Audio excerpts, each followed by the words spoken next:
قرآن مجید میں ایک جگہ ہے وَوَرِثَ سُلَيْمَانُ دَاوُودَ وَقَالَ يَا أَيُّهَا النَّاسُ عُلِّمْنَا مَنطِقَ الطَّيْرِ وَأُوتِينَا مِن كُلِّ شَيْءٍ۔ سلیمان داؤد علیہ السلام کا وارث ہوا، وارث ایک جاتا ہے پھر دوسرا اس کا وارث بنتا ہے۔ قرآن نے کہا وارث، سلیمان داؤد کے وارث بنے۔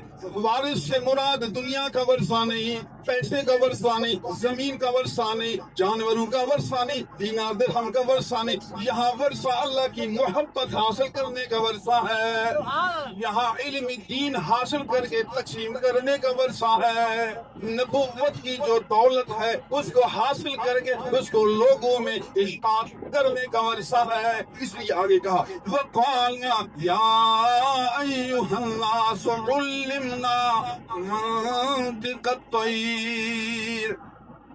سلیمان حضرت داؤد علیہ السلام کا وارث ہوا، کہ لوگوں کو اعلان دیا، لوگوں اللہ کا ہم پر بڑا فضل ہے، آؤ ہم سے فضل لیتے رہو۔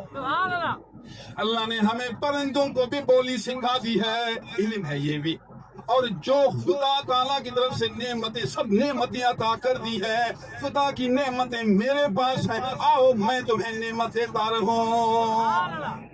اپنی تعریف ہے، یہ اظہار نعمت الہی ہے، تحدیث نعمت الہی۔ علمنا منطق الطیر، ہمیں اللہ نے دیا ہے، اوتینا من کل شیء، ہمیں ہر چیز سے دولت دی گئی ہے۔